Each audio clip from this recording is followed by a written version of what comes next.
ज्ञान मैंने जो देखा है कि ये बीज रूपी है, और जैसे बीज बोने के बाद इसमें पानी डालो सत्संग का, सेवा का, अभ्यास का, तो ये और फूलेगा और फलेगा।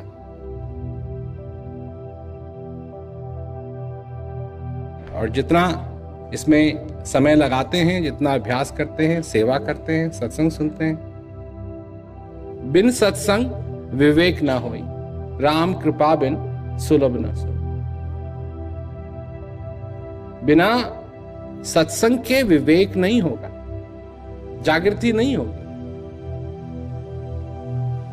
और भगवान की कृपा से ही ये मिलता है। तो कई लोग जब इस चौपाई को सुनते हैं तो सोचते हैं कि जब भगवान की कृपा होगी तब हमको सत्संग मिलेगा। भाई ये भी तो भगवान की कृपा है, तुमको शरीर मिला है, ये भी भगवान की कृपा। ये थोड़ी है कि जब भगवान की कृपा होगी तब हमको शरीर मिलेगा। अब मिल गया है तो भगवान की कृपा है।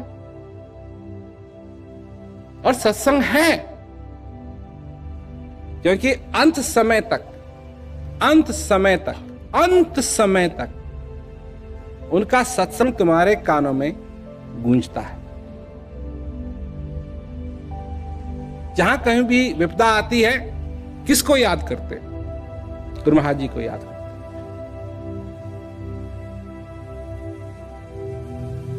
जब कभी भी संशय होता है, गुरु महाराज जी को अगर याद करोगे तो वो संशय भी भाग जाए।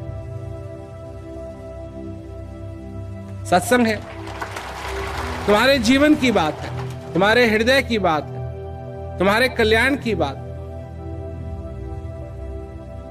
सत्संग सुनो, विवेक हो तुम्हारी जिंदगी के अंदर, तुम जागो, सोचो, समझो और आनंद लो।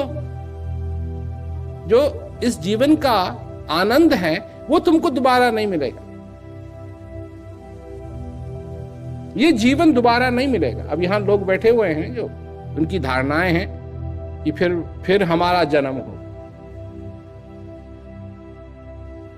आज तक इस बात का सबूत किसी के पास नहीं। हां, छोटी मोटी कहानी घड़ लेते हैं लोग, कभी अखबार में आ जाता है फला फला पैदा हुआ और उसको ये याद है, उसको वो याद, पर सबूत कुछ नहीं। ये मिला है, इस मिट्टी से उत्पन्न हुआ है और इस मिट्टी में जाके इसको मिलना है। और सत्संग से विवेक होता है। सत्संग से जो कुछ भी इस दिमाग के अंदर जाले पड़ जाते हैं मकड़ियों के, सत्संग उनको खत्म करता है। तुमको अच्छी तरीके से मालूम है, तुम्हारे घर में अगर तुम झाड़ू ना दो, पोंछा ना दो, साफ ना करो, तो क्या होगा तुम्हारे घर में? गंदा नहीं हो जाएगा? मनुष्य के साथ भी यही बात है, मनुष्य भी गंदा हो जाता है। क्या स्पष्ट है, क्या साफ है, क्या उसका लक्ष्य है, क्यों वो यहां आया है, क्या वो पा सकता है, क्या हासिल कर सकता है, सच्चाई क्या है, ये सारी चीजें सत्संग में ही मिलेंगी। और सत्संग होना चाहिए समय के महापुरुष का। तो इसलिए 3 चीजें हैं, सत्संग सुनो, सेवा करो और अभ्यास करो। आनंद लो, अपने जीवन में खुश रहो, खुश रहो। तुम्हारे जीवन के अंदर अगर विपत्ता आए, दुख आए,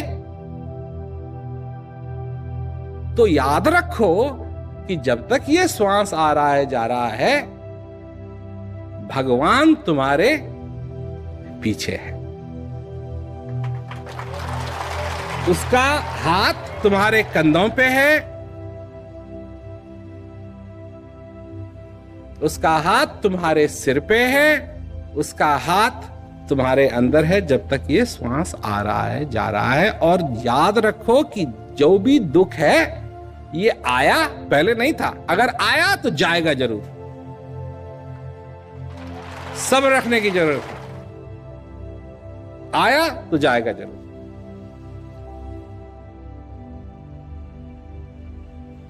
और सुख, उसके साथ भी यही बात। अगर सुख आया तो वो जाएगा जरूर। इसलिए सुख में क्या करो? सुमिरन करो, भक्ति करो।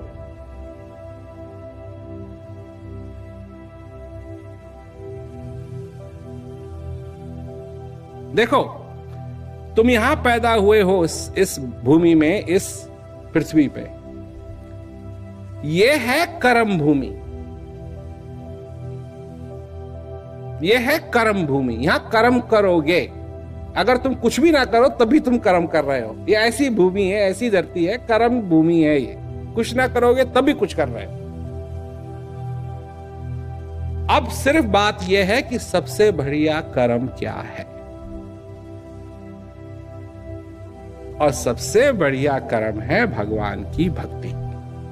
तो अगर करना है कुछ तुमको, पहले सबसे पहले भगवान की भक्ति, उसके बाद सब कुछ और। समझे ना? उसके बाद सब कुछ और।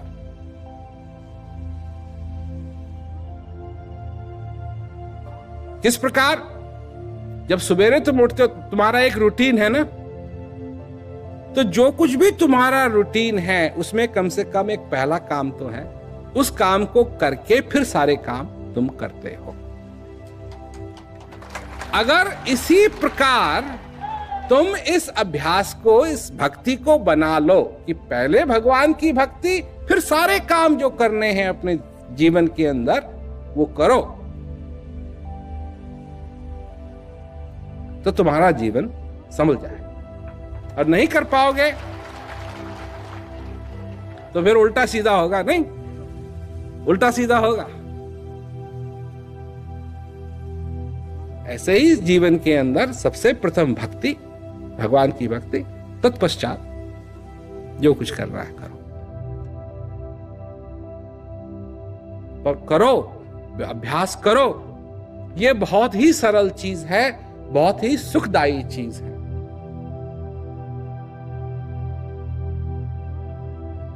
क्या? क्योंकि यह शरीर तो नाशवान है और अविनाशी अंदर बैठा है। यही पुल है, पुल, जिस पुल पे सफर करने से, चलने से नाशवान अविनाशी का अनुभव कर सकता है,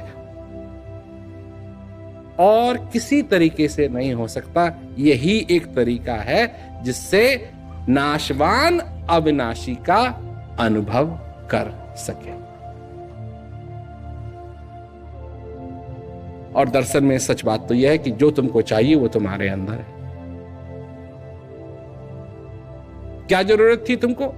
एक ही चीज की जरूरत थी कि कोई ऐसा मिले जो ऐसा ज्ञान दे, ऐसी चीज दे जो वहां तक ले जा करके हमको उस चीज का अनुभव करवा दे। अब वो तुम्हारे जीवन में भी संभव हो गया है। अब तुमको ये चीज मिल गई। और अभ्यास की बात, अभ्यास की बात तो तुम जानते ही हो। कम से कम 1 घंटा, 1 घंटा करोगे तो जैसे मैंने पहले कहा, तुम्हारे 23 घंटे बच जाएंगे, बच जाएंगे, फेंकोगे ना।